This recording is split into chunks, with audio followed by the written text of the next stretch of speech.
moving on to our next speaker, we have Mr. Aswini Rath, MD, Batoi Systems Pvt. Limited. If you will allow, I'll just read a few lines from your profile, sir.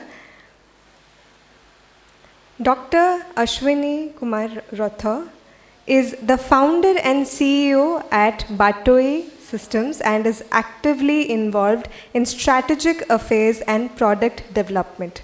He also serves as a director at companies he co-founded in India and abroad, besides being the regional chairman of ESC. He is a member of different businesses and academic associations at national and international levels, and also serves on executive committees. His research pursuits encompass quantum computing, AI, DevScops, and the mathematical sciences. Alongside his family, which includes his parents, wife, and son, he cherishes the beauty of nature and the simplicity of rural life. It is an honor for us, sir, to have you with us. I request you to kindly take over. Sir, please.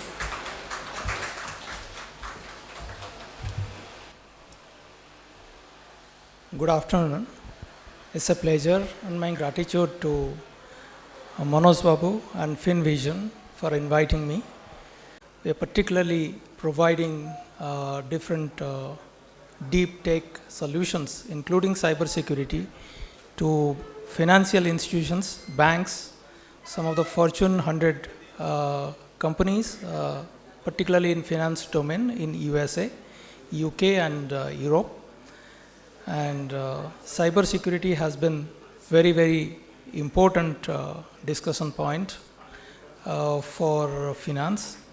So while they are putting the presentation, I would like to attract your attention to the volume of transactions which are happening in alternative finance domain, particularly around 25 lakh crore transactions on a UPI every month is happening, and it is digitally. Particularly billions of number of transactions are also happening on a UPI. And most of all these transactions, if there is any attack or any breach which can happen, so that can completely sabotage the process, the financial systems, and also how we manage money. In fact, I had kept the presentation. Yeah, this. So I think I basically told over 20 billion UPI transactions monthly getting processed. Financial value is 24.85 lakh crores.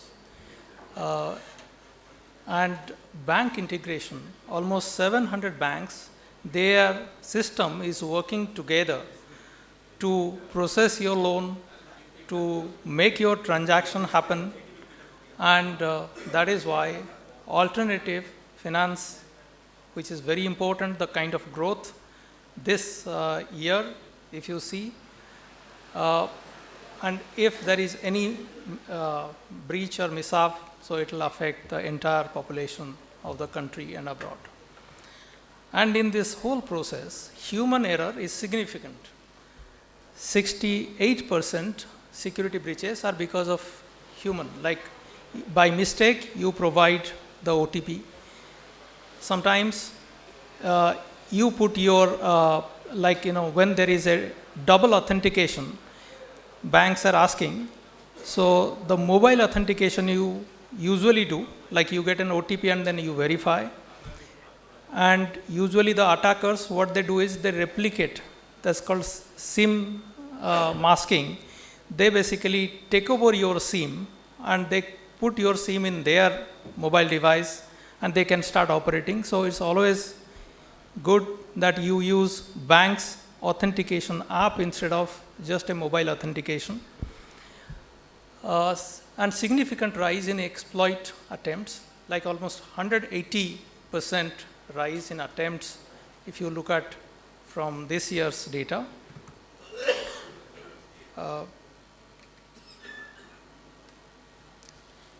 So let me come back. Whenever you are like using apps like Cred, your other loan processing apps, so there the regulatory entities like banks, NBFC, so they connect with loan service provider, which are basically called in finance domain called LSC, so or LSP. So they basically use their API, application programming interface. Few years ago, this was not very important. They were considered technical, but today, because of the transaction and the speed of transactions, you must be aware of all people who are getting involved in finance. They must be aware of API. API is basically as an interface of application. Programmatically, it communicates with another application. Suppose you are doing your KYC verification, or you are signing your e-NACH for a disbursement. So that is basically while you are typing out on the application or a website or mobile device, it connects with several different banks and compliance agencies, and they connect programmatically, and that is basically that happened with API security. The first one was application layer. Application layer or app layer is basically whenever you are logging into an account on a desktop or a mobile device, usually it stores something called a web cookie or a cookie, and now if I log into the account and if I log out and then somebody comes over, many cases the cookie is left out on the browser. So if there is a hacker, so they can always hijack that particular, they can use that particular session, that's called session web cookie, so they can hijack it. That can be done programmatically, remotely, or that can be done also locally. As I told, humans intervention basically are very important, like almost like more than 60%. So usually these things happen, the web cookie is the primary reason of hacking in the finance domain. And the KYC verification, currently through AI, you can create images, you can create similar looking person, you can generate also different addresses, different IDs with harmonizing with the requirement, the regulatory requirement. So that can always be also another risk. Vendor management. Whenever the finance companies, banks, they operate, they use number of vendors, including the cleaning vendor to the people who are working with computer, hard disk, the local vendors.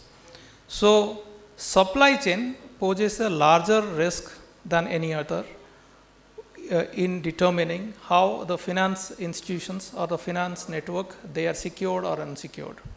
So these are basically 4 major risks that are posed while doing the finance transaction. So what are the key performance indicators for cyber security if you tell that, yes, you are broadly secured? First thing is MFA. Multi-factor authentication, whether you are doing PC, whether you are doing mobile device, or you are using your server username password, please do use MFA. If you make it obscure, it doesn't mean that you are secure. Rather, you should follow the standard process to ensure that you are keeping the minimum security level on your transaction. EDR deployment, particularly this is important for people who are using different finance system to create new solutions. These are basically called endpoint detection and response. So these are basically when there are APIs.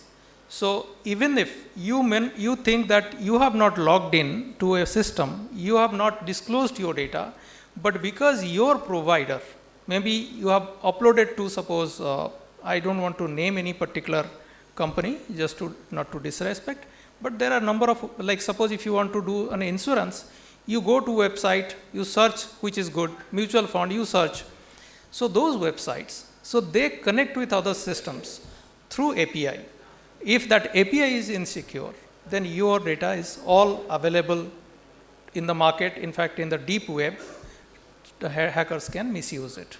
So how your solution provider, you must understand that how your data is getting used.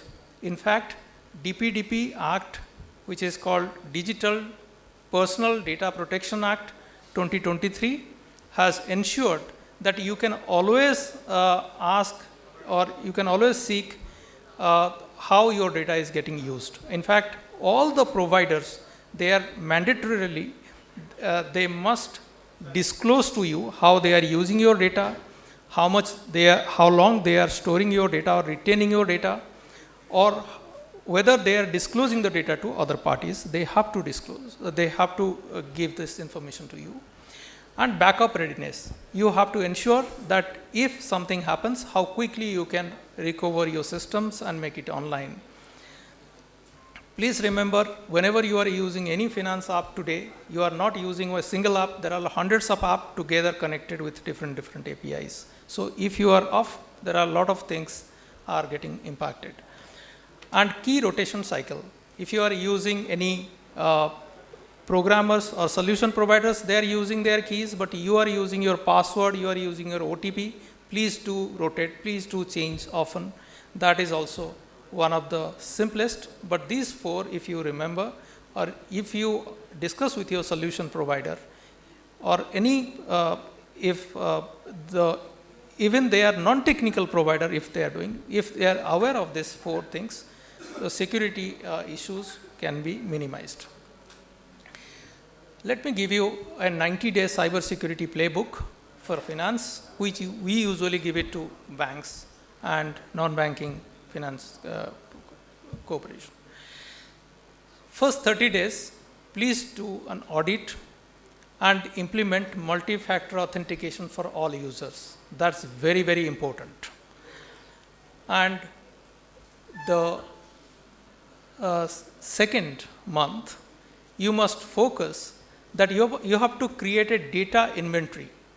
Who are using your data and how this data is getting used. That can be created a matrix, and you can list it out and ensure that your exposure to other systems, the third-party systems, are at least accounted for. Then you can think of the hardening. You need to talk to your developers or solution providers. Then third month, you have to review the vendor risks. These are usually accommodated with SOC 2 review, regulatory, or ISO 27001. But you can always PCI compliance, those things. You please ask your solution provider, do they have these certifications? Currently, banks usually they have because they are regulatory entity. RBI basically ensure that they comply to those things. But the solution providers, people who create app on the top of it, people create website on the top of it, please do ask them, are they audited? Are they doing the third party vendor assessment or not? If they are doing, can they publish it on their website? Can they make it available to you? Please do ask. This 90 days cybersecurity playbook will ensure that you are safe and secure. This DPDP Act, in fact, the SOTIN, they have now mandated that all companies, whether it is SME, small company, or a large regulatory entity like banks, they must disclose the security breaches, unauthorized access, if any, within 6 hours. So if you are trying to do any banks or any kind of, if you are doing manually, you can never comply with the norm of RBI or the government of India. And it has also put a penalty of around hundreds of crores for each breaches. So this is already now active or activated, this particular act, and they will start, I think, having all the penalty schemes, etc., coming up very soon. Please do ensure that when you are trying to secure yourself, you use automated means to secure yourself rather than manual means. That's a very, very critical requirement for if you want to align with government bodies. The second is the RBI norm alignment. RBI requires that all these entities, even if you are a small provider, if you are a consultant of finance also, do you have how are you using the third party data like your customers data? If they want to terminate that, if suppose I am the customer and one of you are the solution provider or a consultant, if I tell that you destroy my personal data, you have to destroy.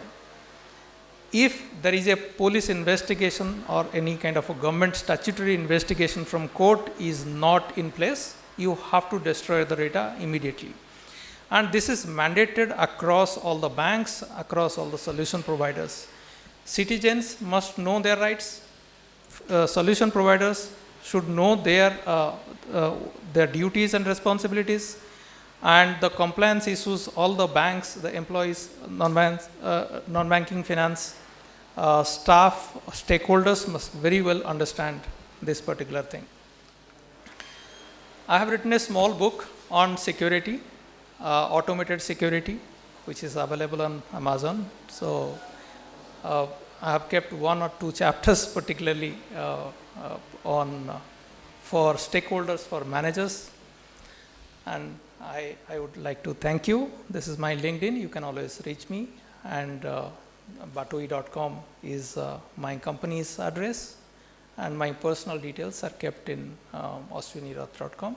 Thank you so much. Thank you for the opportunity. Thank you for listening to me.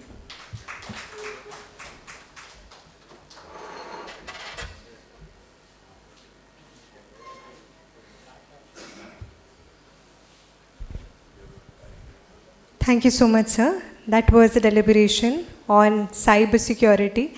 I hope we have all taken away important takeaways to keep our computers and keep our systems safe. As a mark of our appreciation for the valuable knowledge that you shared, sir, I would now like to request Mr. Murali Jamula, Vice President Commerce, UCCIL Chamber of Commerce and Industries Limited, to kindly come up the dais and present mementos to our guest speakers. Sir, please.